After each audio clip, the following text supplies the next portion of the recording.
അപ്പൊ തുടങ്ങാല്ലേ? ഇവിടെ ഇപ്പൊ നീ മുതലാളി, ഞാൻ നിന്റെ പണിക്കാരനല്ലേ? പണിയെടുക്കാത്തൊരു പണിക്കാരനും വേണ്ടാത്ത പണിയെടുത്ത് ഷോക്കടിക്കാൻ ഞാനും. അയ്യോ അങ്ങനെ പറയരുത് പ്ലീസ്.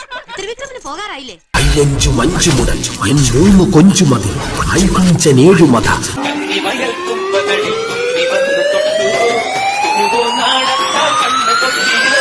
ഒരു സ്ഥലത്തെ ട്രാക്ക് മാറ്റി